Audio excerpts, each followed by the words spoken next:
ملک صاحب سے بھی پہلے پوچھ لیں جو اعتراضات اعتزاز صاحب نے کیے ہیں، پھر آپ اپنی رائے بھی اس پہ دیجیے گا. ملک صاحب، اعتزاز صاحب نے تو آپ کی جماعت کا نام لے کر کہا کہ یہ آپ کو ٹھپا مافیا اور ڈبل ووٹنگ آپ کو سوٹ کرتی ہے، اس لیے آپ اس کی مخالفت کرتے ہیں.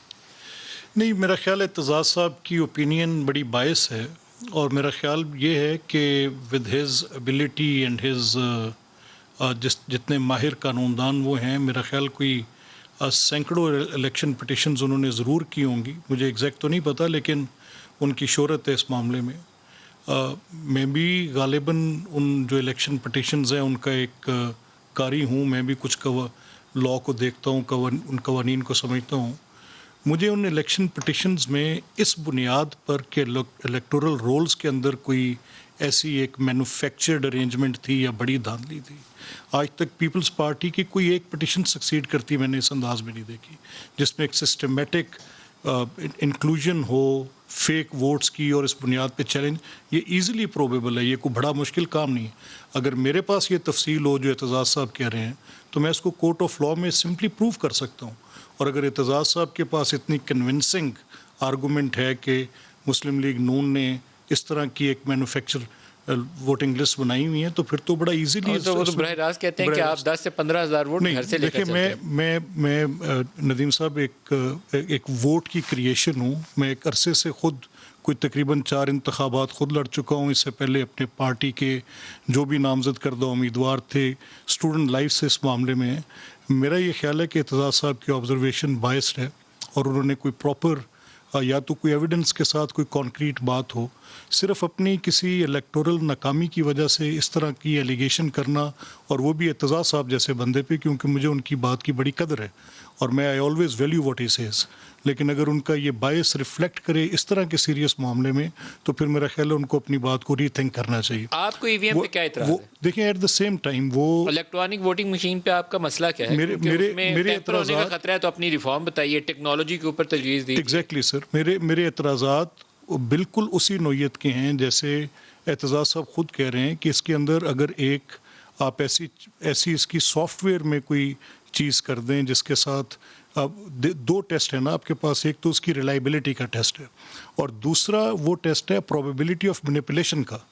اگر تو اس کی ریلائبلٹی دنیا میں لارجلی مانی گئی، یعنی بھی ہندوستان میں ریسنٹلی ایک نئی کنٹروورسی ہے.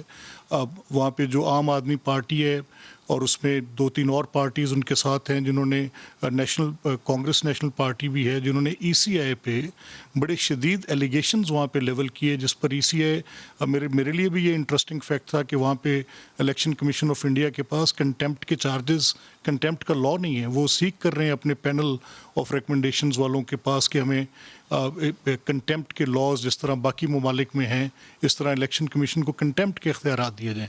وہ سیکھ کر رہے ہیں، آج مانگ رہے ہیں. لیکن وہاں پہ اعتراضات کس چیز پہ ہیں؟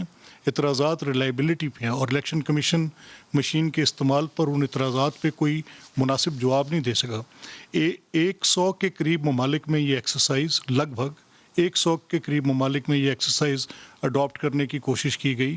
صرف 21 نے ریٹین کی، اور 21 بھی جو ریٹین کر رہے ہیں وہ ریٹین کر رہے ہیں جن ممالک کی جو پولیٹیکل ڈویژنز ہیں یا جو اعتراضات یا الزامات کی کہانی ہے وہ اس طرح کی نہیں ہے جیسے ہمارے ریجن کے اندر ہیں.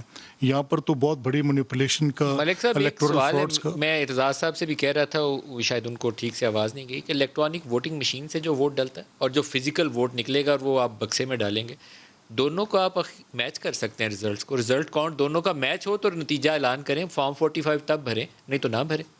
دیکھیں اس میں ایک تو سوال یہ ہے کہ کیا جو ٹیلی کا پروسیس ہے، ٹیلی کے پروسیس میں مینیپولیشن کے چارجز کتنے ہیں؟ مجھے کیونکہ یہ ایکسپیریمنٹ نہیں ہوئی، اس پہ ہمارا تجربہ نہیں ہے، اور یہ پریکٹس جو فار ایگزامپل بار بار ہمیں ریزورٹ کرنا پڑتا ہے انڈین ایگزامپل کی طرف، کیونکہ ان کا الیکٹورل نظام اور الیکشن کمیشن بڑا لارجلی اس کی تعریف بھی کی جاتی ہے، اس نظام کو بہتر بھی سمجھا جاتا ہے. تو ان کے اس پروسیس میں 22 سال کی ایک مسلسل کوشش کے بعد پھر جا کر وہ اپنے نیشنل الیکشنز پہ اس 22 سال کے لیے بھی پہلا سال آئے گا تو 22ویں سال پہ بھی جائیں گے. پہلے سال پہ دیکھیں سر، پہلے سال پہ کس چیز کی ضرورت ہے؟ پہلے سال کے لیے بنیادی ضرورت کس چیز کی ہے؟ پہلے پولیٹیکل ٹرسٹ کی ضرورت ہے نا. پہلے اس کے لیے ضرورت ہے، وہ ہمارے یہاں نہیں آنے والا. نہیں تو پھر اس کے لیے